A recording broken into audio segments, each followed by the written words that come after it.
Rangroi nokol PRTC certificate kariwai hastio shebok talangjaknani amjugmungrogo achugui tongo Father hastini kwbangma siklaro. Abahai raida sayati swnamjak PRTC no khoboi application relaika tei aborokno nornani tei borokno kwbangma raida rukjak yapri nahajaknani sanmungno tuyi salo sodor bwkhakse phani thani deputation relaika NSUI. Abahai patima rokno tuyi kaisomoi yapri naharia hingke bwskang salo SDM habanok talarnai hini khuk rakbai saka NSUI ni কাশকু সম্রাট রায়। আমরা একটা বিষয় নিয়ে SDM এর নিকট আমরা কথা বলতে এসেছি।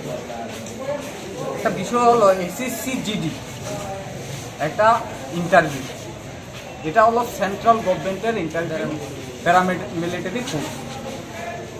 এটা বিষয়ে আজকে আমরা SDM এর নিকট কথা বলতে এসেছি যে ত্রিপুরা থেকে এখানের যারা ক্যান্ডিডেটরা আছে ওরা জন্য 700-র উপর ভ্যাকেন্সি দিয়েছে। আমার প্রশ্ন বিভিন্ন স্টেটে যেমন ইউপি বিহার থেকে ত্রিপুরায় এসে ওরা পার্মানেন্ট রেসিডেন্সি বের করছে, ফেক পার্মানেন্ট রেসিডেন্সি। দেখুন আপনাদের দেখাচ্ছি, এই যে পার্মানেন্ট রেসিডেন্সি সার্টিফিকেট টাকার বিনিময়ে SDM অফিস থেকে বিভিন্ন SDM অফিস থেকে বানানো হচ্ছে। যেমন এর নামটা কি, বিকাশ কুমার। বিকাশ কুমারের বাড়ি হলো পাটনা বিহার। বিকাশ কুমারের বাড়ি ও পাটনাতেও অ্যাপ্লাই করেছে, আবার ত্রিপুরাতেও অ্যাপ্লাই করেছে। ত্রিপুরাতে PITC বানিয়ে এখানে অ্যাপ্লাই করে। তাহলে দেখুন কত বড় ঘোটালা। আজকে আমরা এসেছি কয়েকজন প্রতিনিধির দল SDM এর কাছে কথা বলতে, যে বিষয়টা কি এটাকে স্পষ্টীকরণ দিতে হবে। না হয় আমরা কিন্তু এখানে এটাকে তালা দিব।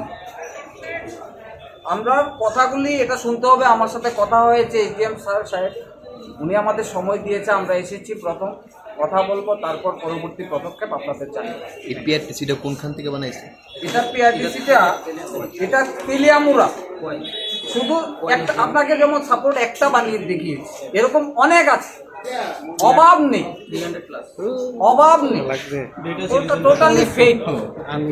টোটালি ফেক বানিয়েছে।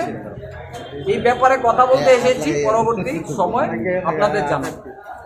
প্রশাসন নিশ্চয়ই জড়িত আছে, এটা তো মুখ্যমন্ত্রীর দেখা উচিত। এই ব্যাপারটা আমাদের রাজ্যের মাননীয় মুখ্যমন্ত্রী, এই ব্যাপারটা তো দেখতে হবে।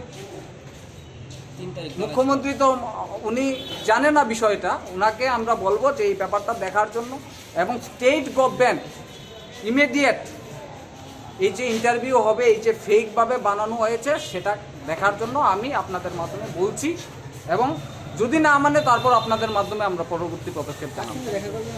আজকে আমরা SDM এর সাথে কথা বলেছি, ওনার সাথে আমরা আচ্ছা, এই যে বানাইতেছে কারা জড়িত থাকতে পারে মনে হচ্ছে? এটাতে জড়িত বলতে কি, এটা SDM কিভাবে এটা সই দিচ্ছে, কার মদতে হচ্ছে বলুন তো। আপনাকে তো একটা আমি দেখালাম, এরকম আরও আপনাকে দেখাতে পারবো। 400-500 আপনাদের এই ক্যান্ডিডেটের ধরা পড়লো, আরও দেখাতে পারবো। এটা কি সম্ভব? PITC বানিয়ে দিচ্ছে এইভাবে ডুপ্লিকেট, বাইরের লোক।